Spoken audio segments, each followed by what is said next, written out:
Good day, good day, good day, good day, good day, everybody. Good day, Pastor Al. It's good to see you. Wait a minute. Who do I see? Do I see Gladys Williams, the birthday queen? Yes, yes. Happy birthday, Gladys. Happy birthday. Yes, a little fireworks for you. Yes.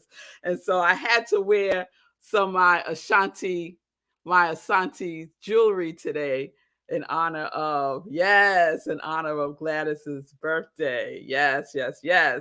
There's her website right there. Go check it out. Go check her out. Good day, Margaretta. Good day, Linda. It's good to see you all joining in today for another wonderful sip with Red Melissa. SIP is an acronym for Spirit in Practice. Spirit in Practice. So let's see. Yes, Gladys, yes.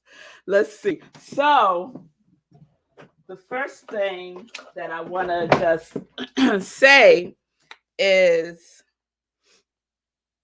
we're going to continue today with a one off. So we had a one off yesterday when I talked about, um, responded to Bonnie's question that she asked last week. Well, she didn't even ask a question. We was doing the roll call for the qualities, right?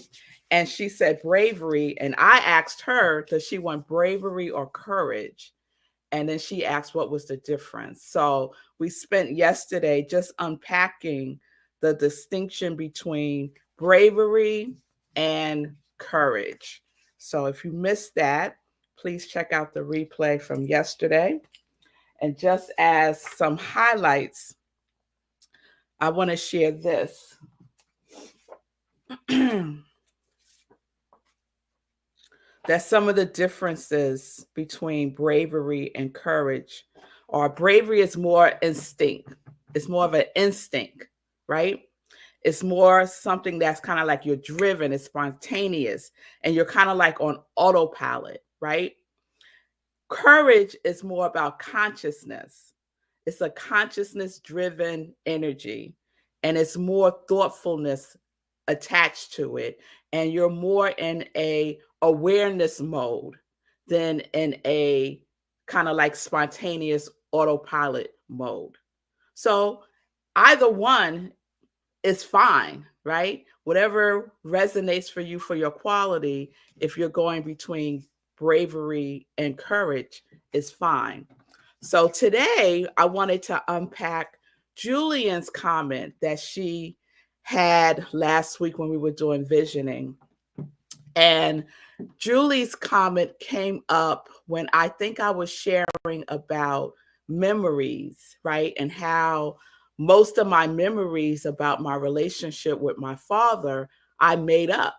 They weren't even true, but I made up I made it up in such a way that it fed into a story that I had about myself, that I was unworthy, right?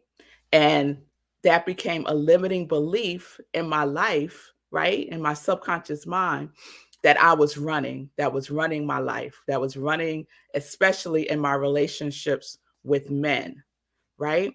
So Julie asked this question: what if the memories are true? Is the work then working out what it means and how it is to help you grow? Right? I love that question. What if the memories are true? Guess what? It's the same as what if the memories aren't true? Right? Because it's still having the same impact, right? If the memories are true, right, and you have made up or it has conditioned you to believe something about yourself that is not who you are, right? Then it's having the same impact. It's having the same impact. So it's not even so much if the memories are true or not. The point that I was making in sharing that is that we get caught up in our memories thinking that everything that we remember is true, and then we act from that. right? We're acting from something that's not even true, but we made ourselves believe that is true.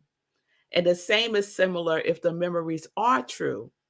So, what are you making it mean? What are you making those memories mean about you? Is the question. So, this question that Julian raised, and I'm not sure if Julian's with us live today. I don't see her. If the memories are true, what are you making it mean? So, this is a question that invites us to live in the question. I see you, Julie, now. It's a question that invites us to live in the question, right? To go within and see what that question is inviting you to reveal about yourself. So let's unpack it a little bit more, right? So, what meaning are you giving those memories now? I was running a story based on false memories about myself up until I was in my 20s, hitting 30s, right? Memories that, memories that weren't based in the truth. However, the memories were developed from something that I thought happened when I was 5 years old. And yet I'm in my 20s, still living from the space of being five, right? And so, in essence, my 5-year-old self is making decisions about who I am in relationship. Unworthy, unlovable. They're going to leave.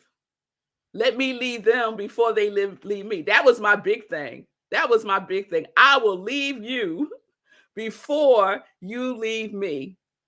And that's what I did. Every relationship, I left or I made the conditions so bad, so bad that they would leave. Oh, I was clever, y'all. I'm not even going to go into the stories, but I did some things that I'm not proud of. But my 5-year-old was in relationship. I'm 25 and my 5-year-old is running the relationship from a place of hurt, a place of pain, a place of abandonment, a place of unworthiness. So we could spend time trying to figure out, is this true? Did this memory really happen? And let me be clear, I am not talking about um, abuse. I am not talking about like severely traumatic experiences that people may have repressed. I'm not talking about that. I'm not talking about disassociation. I am not talking about that. Okay? So I know that there are degrees. So please know that. Please know that. What I'm speaking about is this memory that I had as a child that I made up because it was the story, right? I was holding on to the story. My subconscious mind was looking out for the story that would match what I was believing about myself, right? And so, true memories or not, they're still in service for our highest good. They're still in service to us revealing our healing. They're still in service for us going deep within ourselves and knowing that the truth of who we are, right? They're still in service to radical forgiveness. What they're not in service to is limiting you, beating yourself up about it, right? Not moving forward in your life, not following your heart's desire. They're not in service to that. And sometimes we use it as an excuse not to live our lives today. What is before us today, right? So if there's healing work that needs to happen, do the healing work. Do the healing work. Less time trying to figure out the memories, because memories are tricky boogers. I think I called them that before. Memories are very tricky, right? But on the other side of that, there is something there for us. There's something there for us, right?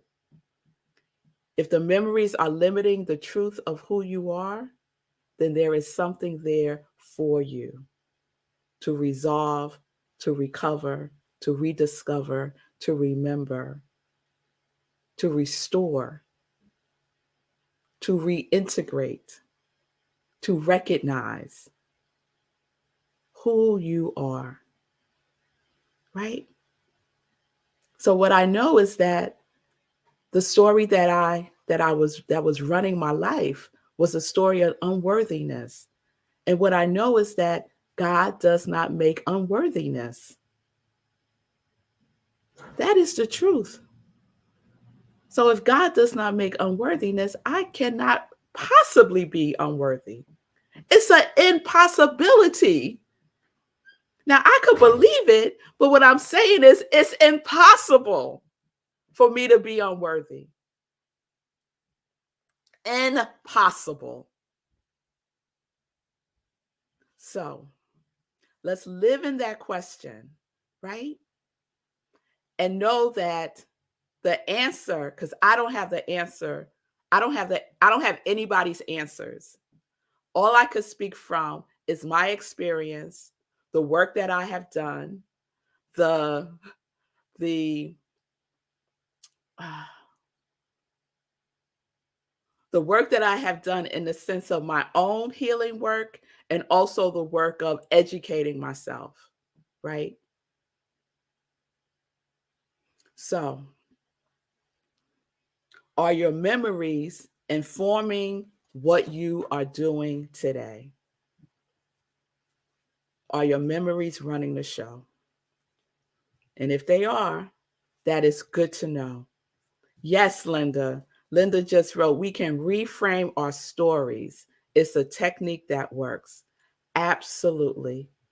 Absolutely. And what is reframing? Reframing is recreating whatever that is, right? So I was blessed that my reframing happened because I finally reached out to my father and got his story, right? And got his story. I don't know if all his story was true either, right? Because it's based on his memories, which may or may not be factual, right? But if we don't have that opportunity to get clarity from the person, we can reframe our stories. Imagine, imagine a new story and create it for yourself now. In doing that, we don't jump over the fact that there's healing that needs to occur, right? We don't ignore the pain, is what I'm saying, right? We're not sitting there crying and then say, oh, let me reframe. No, we're not doing that. Pain is there to give us the information that we need. And so we honor the pain also. We honor the pain also. And then we get to a space where we can reframe, right? So I hope that provided some clarity, Julian, and whomever else this may have been a question for. Are your memories informing what you are doing today? If the answer is yes, reach out to me. Reach out to me and we could do this work together. All right? All right. All right, y'all. So that was our one off for today. Yesterday, bravery, courage. Today, memories. Today, memories. And memories, that might be a whole series, y'all. We might have to do a whole series on memories. I'm going to sit with that. I'm going to sit with that. All right, y'all. Let's get into some joy news. So, again, I just want to give a happy birthday shout out. And you know what? Let me see if I have it. Yes. Oh, but they're not on. In My Yacht has been on a couple of times. In My Yacht's birthday is today too. Gladys. So you're in good company. And so is Jeff's and Janine. So I just want to give a shout out to my people for being born and happy birthday. All right. So last night we had look at Julian. Look at Julian. Yes, yes, thank you. The work continues on. I'm talking about that next one, a memories workshop or a pamphlet. Ah, a memories pamphlet.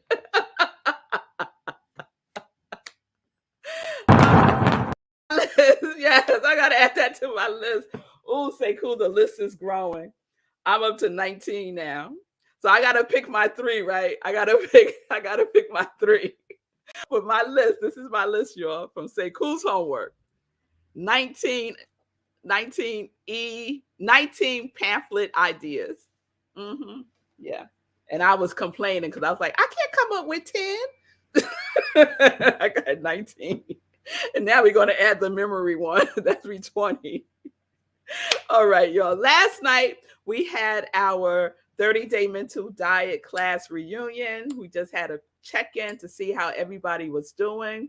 Not everyone could make it, but those who were there, we had a good time. We had a good time connecting. And also we had time to just share our passions with each other, which was wonderful. So everyone was sharing, their gifts and what they're doing and how they're using their gifts with each other. And some connections have been made. So I just love when that happens. So I wanted to also just shout out Gladys again, because that was one of the things that that we talked about, her artistry with jewelry. So again, there's her website. And happy birthday again, Gladys. I love you. So that was last night. So we have officially wrapped up this session of the 30-day mental diet class. Yes. So we will do it again, probably towards the end of the year, the 30-day mental diet class. So if you missed it, you missed it. But we'll have another opportunity to take that journey again. Tonight is the power of visioning. And that happens today at 7 p.m. Eastern Time on Zoom. You can go to rocklandcsl.org and click on the Hour of Power link, and you will be in the room. And visioning is so powerful. And that was the framework for our visioning board gathering that we had on Saturday. And wasn't that fun? Oh my goodness, we had a good time. But it was seeped in catching God's idea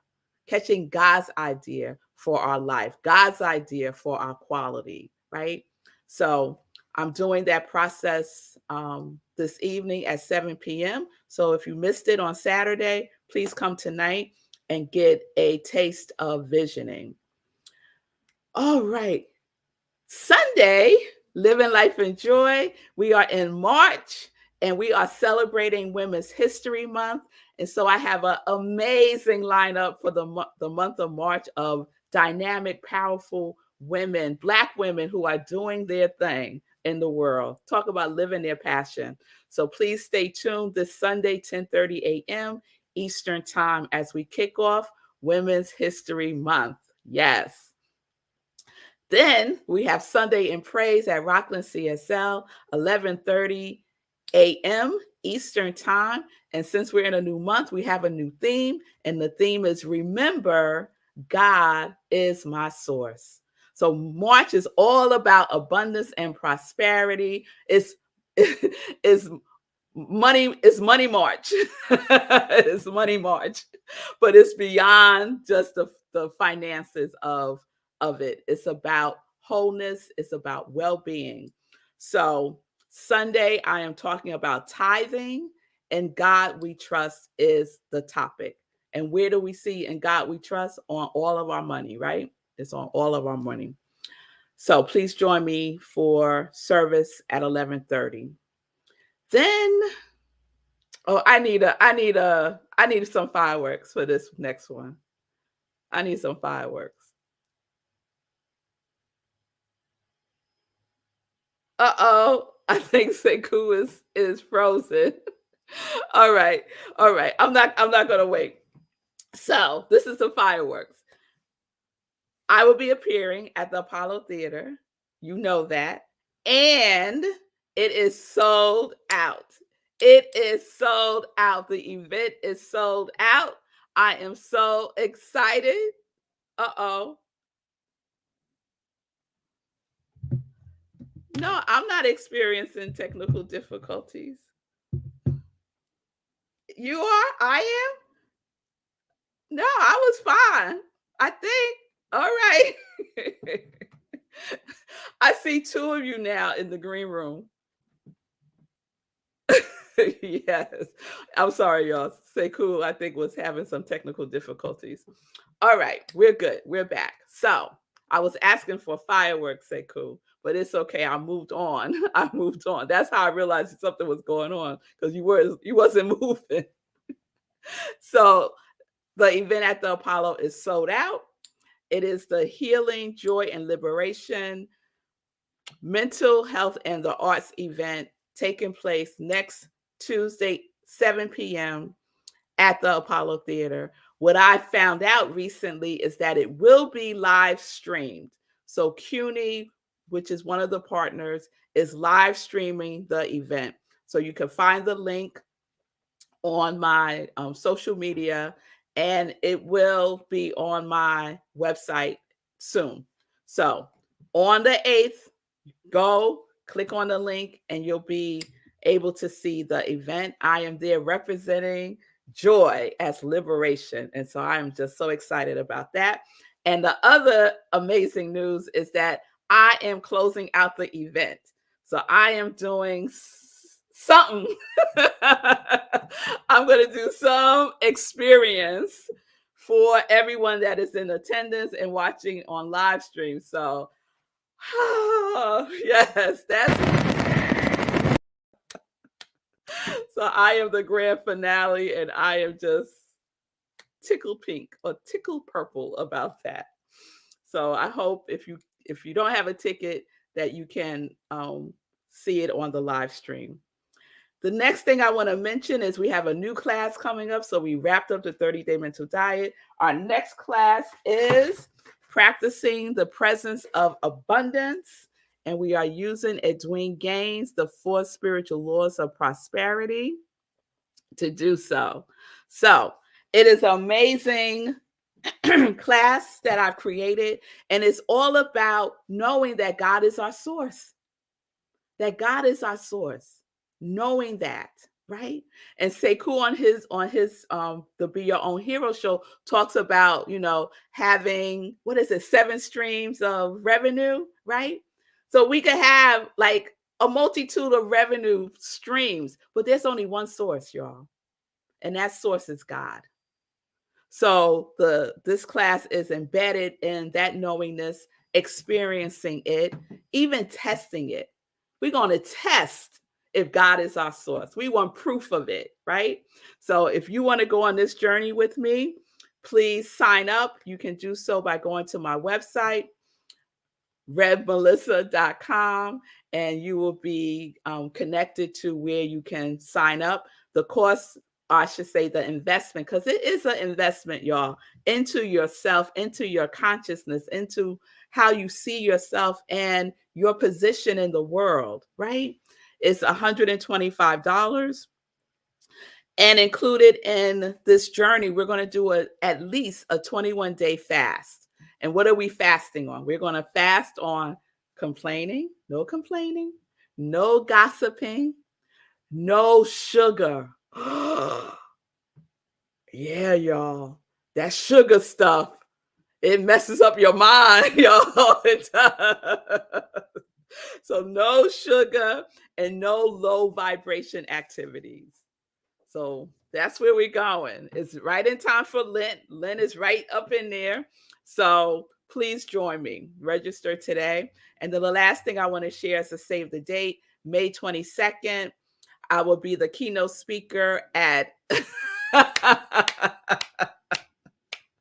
I'm laughing at Julia. Sugar is the devil.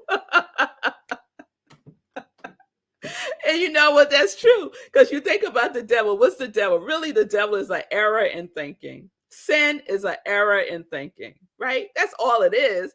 And so sugar promotes that. It does. It promotes an error in our thinking. That's a good one, Julian. So, keynote speaker, May 22nd, Women's Empowerment Brunch is being held in the Poconos Summit, Pennsylvania. It is in person. It won't be live streamed. You can get information on my website, revmelissa.com. All right. So let me check in with Sekou real quick, see how he's doing. Fun show today. So much going on. So much going on. Happy birthday. The sugar is the devil. so much happening. So I'm going to choose one thing because I got too many things going on in my mind that I want to respond to. So memory. I'm going to riff off memory for a second. There's this thing that's said in therapy. If you happen to go to therapy, sometimes this will come up. It says don't attach meaning to neutral events. Don't attach meaning to neutral events. But what you discover if you continue down the road long enough is that all events are neutral. Then you attach meaning. So don't attach meaning, period. And so when you attach meaning and then that meaning evolves into a memory, it continues the meaning. And then you try to access the memory. And every time you access the memory, it shifts a little bit. We know this in terms of talking to other people about stories that we're involved in. When we hear their version of the story that we're involved in, we're like, what? That didn't happen. And then if you keep telling the same story over and over again over the years, every time they tell the story, there's new stuff in there that's like, nah, that ain't, so it evolves. Your memory is not exact. We trust our memory too much.